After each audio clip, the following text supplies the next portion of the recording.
la tawallaw anhu wa antum tasma'un, dan janganlah kamu berpaling daripadanya, yakni daripada Allah dan Rasulnya, sementara kamu mendengar. Maksudnya mendengar di sini mendengar akan firman Allah yang disampaikan oleh Rasul. Tugas baginda Rasulullah ketika menerima wahyu adalah menyampaikan. Dan di dalam konteks menyampaikan, penyampaian itu disampaikan oleh Nabi melalui al-isma', yakni memperdengarkan.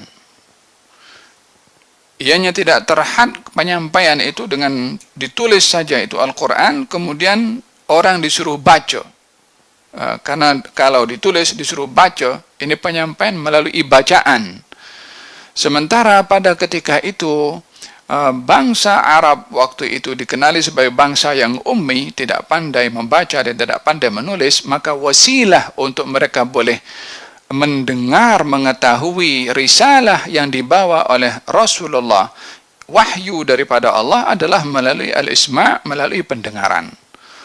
Oleh sebab yang demikian, baginda Rasulullah memperdengarkan kepada mereka, yakni membacakan Al-Quran di hadapan mereka, membacakan wahyunya Allah subhanahu wa ta'ala. Wala tawallaw anhu antum tasma'un, janganlah kamu berpaling daripadanya sementara kamu mendengar penyampaian yang disampaikan oleh Allah, oleh baginda Rasulullah sallallahu alaihi wa ala wasallam, berupa wahyu yang diturunkan oleh Allah kepada baginda.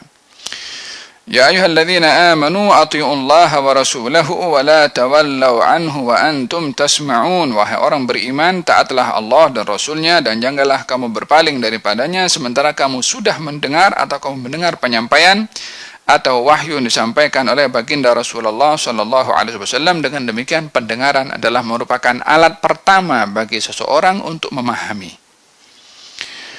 Seseorang tidak akan boleh menulis kalau tidak mendengar terlebih dahulu. Yani, kalau seseorang tidak diajarkan cara membaca, kalau ada tulisan macam mana dia nak baca? Perlu diajar dulu melalui pendengaran sehingga telinganya dengar dan boleh dia membacanya.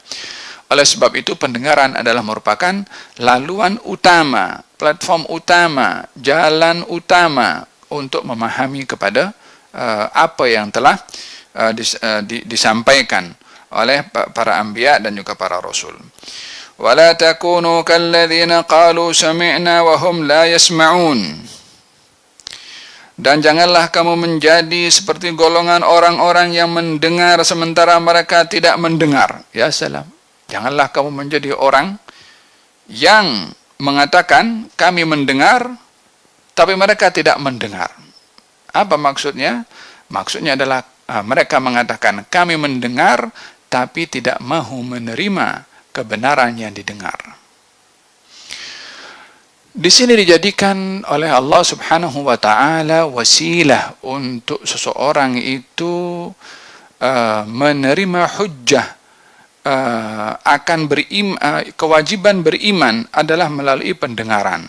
Yang kalau seseorang tidak mendengar seruan yang diserukan oleh Allah melalui para nabi, maka tiada hukum bagi mereka, tiada tuntutan kepada mereka. Oleh sebab yang demikian, di dalam Al-Quranul Karim Allah berfirman, wa ma kunna mu'adzibina hatta nab'atha rasula. Kami tidak akan menghukum satu kaum sehingga kami mengutuskan rasul pada kaum itu, yakni untuk menyampaikan dan memperdengarkan. Rasul adalah menyampaikan dan memperdengarkan wahyunya Allah. Bila mana didapat kaum yang tidak sampai kepada mereka risalah ini melalui pendengaran dan juga melalui risalah yang dibawa oleh para nabi dan juga para rasul atau penerusnya, maka tiada hujjah bagi mereka untuk diazab oleh Allah. Tiada sebab untuk mereka diazab oleh Allah disebabkan oleh karena risalah tak sampai ke telinga mereka. Mereka tak pernah mendengar pun akan seruan yang datang daripada Allah Subhanahu wa taala. Oleh sebab yang demikian, di antara mereka yang akan dipersoal nanti di akhirat bila mana dakwah sampai kepada mereka. Kalau dakwah tidak sampai, maka wa ma kunna mu'adzibina hatta nab'atha rasula, kami tidak akan menghukum satu kaum sehingga kami utuskan kaum tersebut di tengah-tengah kaum tersebut seorang rasul. Maksudnya risalah yang dibawa oleh rasul itu sampai, walaupun rasulnya tiada penerusnya daripada para anbiya dan rasul, daripada pendakwah yang menyampaikan risalah itu kepada mereka. Oleh sebab itu kewajiban kepada mereka para pendakwah untuk menyampaikan risalah Nabi Muhammad sallallahu alaihi wa ala alihi wasallam ke seluruh pelosok dunia sebagai kewajiban yang diamanahkan oleh baginda Rasulullah ketika bersabda dalam Hajjatul Wada, "Ballighu anni walau dalam Hajjatul Wada, falyuballighu syahidu minkum al-ghaib." Yang hadir tengah-tengah aku sampaikan kepada yang tidak hadir. Kewajiban itu berterusan sampai sekarang. Oleh sebab itu kewajiban bagi pendakwah untuk menyampaikan dakwah ke seluruh kawasan.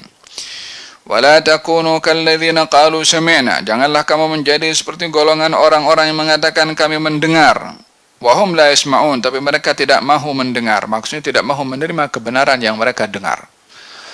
Hadza ditujukan kepada golongan orang-orang yang mengenali kebenaran, mendengar kebenaran disampaikan namun enggan untuk menerima, maka dinafikan oleh Allah Subhanahu wa taala mereka mempunyai pendengaran, yakni seakan-akan mereka tak punya pendengaran. Sebabnya apa? Disebabkan oleh karena mendengar kebenaran namun tidak mahu menerima dan tidak mahu mengamalkan kebenaran yang didengarnya. Maka di sini ada dua perkara penting. Yang pertama adalah mendengar kebenaran dan juga mengambil serta melaksanakan kebenaran. Bila mana kebenaran hanya didengar lalu tidak difahami atau diimani dan tidak dilaksanakan, maka sama dengan keadaan orang yang tidak mendengar. Bahkan keadaannya lebih teruk daripada orang yang sama sekali tidak mendengar.